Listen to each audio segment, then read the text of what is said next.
primero que todo, muchas gracias por este espacio y me gustaría comenzar con, y bueno, felicitarlos por la película que está Gracias. Gracias. tremenda.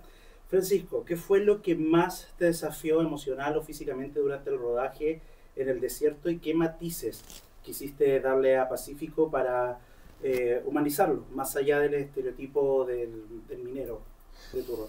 A ver, bueno, son muchos elementos lo que de alguna forma fueron un desafío hacer la película, enfrentarse a ese desierto y todo, pero así como eligiendo uno, tiene que ver con el cierto miedo que tenía pre-producción, que tenía que ver con el hecho de enfrentarnos a meternos a una mina peligrosa. Incluso se fue acrecentando ese miedo cuando apareció el prevencionista de riesgo a darnos una capacitación, porque había que tener mucho cuidado, porque qué pasaba si se nos había un temblor durante la grabación. Entonces, todo eso generaba cierta tensión que de alguna forma creo que ayudó bastante al resultado de algunas escenas.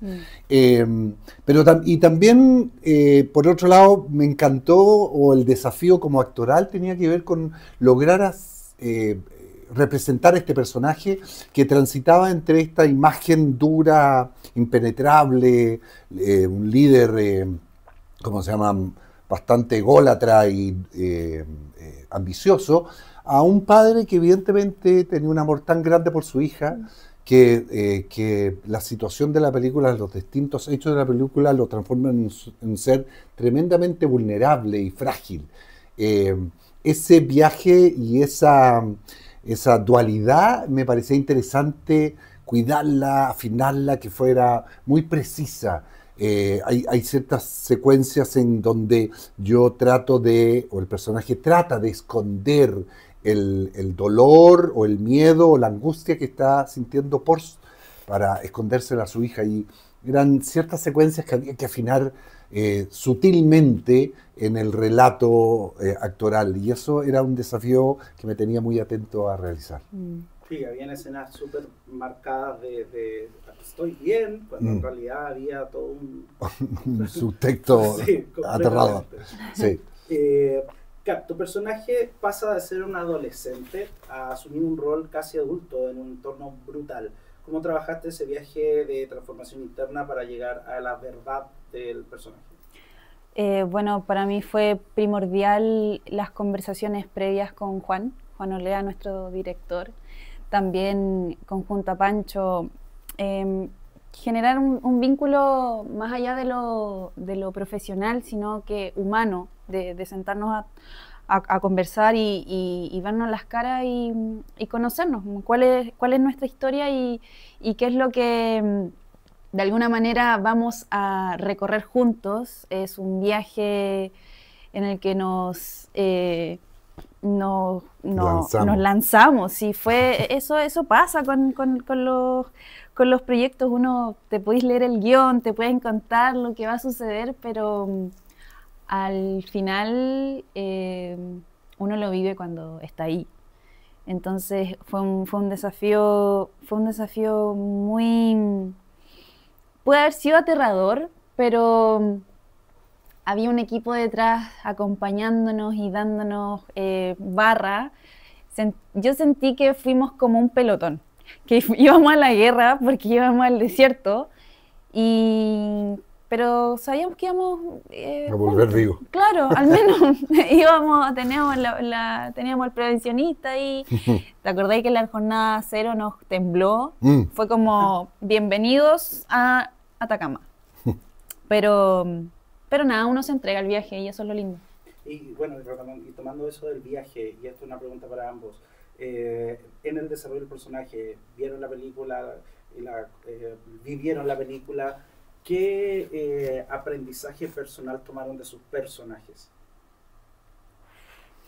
A mí lo que más me gusta, quizás me voy a repetir, pero tiene que ver con esta enseñanza que uno le puede dar al género masculino o al machista chileno, de que es importante ser frágiles en la vida.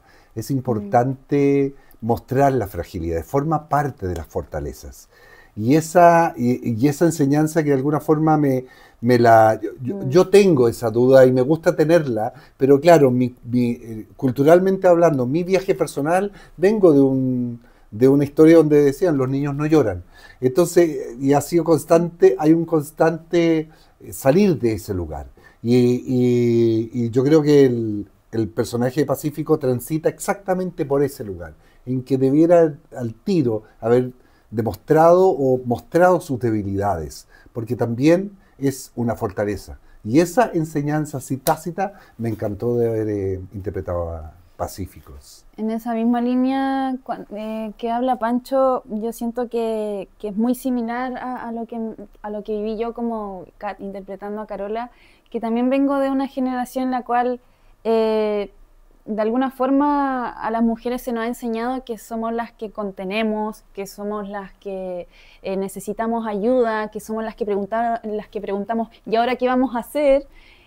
Y siento que este proyecto me entregó todo lo contrario, como yo conteniéndome a mí misma, o sea, Carola conteniéndose a ella misma, yo preguntando a mí misma qué voy a hacer. Entonces también fue poner en jaque una crianza y una forma de cómo uno como persona en su día a día entiende las dinámicas sociales, ¿no? Y también de relación. Como siento que la película me hizo pensar mucho en cómo me vinculo con la figura paterna, por ejemplo, o como esta ausencia, porque somos una familia monoparental, entonces no hay una figura femenina, yo qué rol estoy cumpliendo, soy más o menos también compañera de mi padre porque somos solos. Entonces hay una cantidad de preguntas que me abordaron dentro del rodaje y que también después de ver la película comencé a cuestionarme. Entonces el hecho de revisitar esta historia, que se ve muy simple, pero tiene unas complejidades y unas profundidades como lo fueron las minas en las que nos adentramos, súper profundas, que aún me siguen sorprendiendo. Qué bueno, sí, porque hay un crecimiento del personaje que lo vemos, no sé, ahí en la cocina y de repente, oye, tú tienes que hacer... Claro, es como de la noche a la mañana pasar de ser una niña que está bajo el alero de su padre a ser una mujer que tiene que luchar por su vida. Ah, bueno. Oye, una última pregunta. Si su beta secreta fuera una persona, alguien que cambiaría su vida para siempre, como lo en la película, ¿quién sería? ¿La beta secreta? Si esta beta fuera alguien de mi vida. En oro hubiera alguien, ¿quién sería? ¿Quién estaría? Qué buena tu pregunta, qué difícil. Pero como en el hecho de, ¿a qué te refieres? De la vida. Claro. Porque hay una búsqueda de una beta, de esta beta que evidentemente a uno le va a cambiar la vida, que es el oro, encontrar el oro.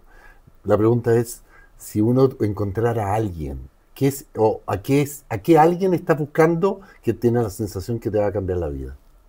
Oh. Yo puedo responder que tiene que ver con la divinidad, no un dios. O sea, eso me apareció, ¿cachai? Porque claro, uno puede decir, pensé en mis hijos, mi pareja, pero son personas que ya tengo. Entonces, ¿quién no está que yo esté buscando que creo me puede cambiar la vida? Y si bien uno se ha vinculado al Dios por la educación católica que yo tuve, pero que evidentemente uno ya de viejo genera crisis, pero sí hay una divinidad o un ser divino que me encantaría conocer concretamente y saber racionalmente que me cambia la vida. Wow. No, me dejáis peinar para atrás.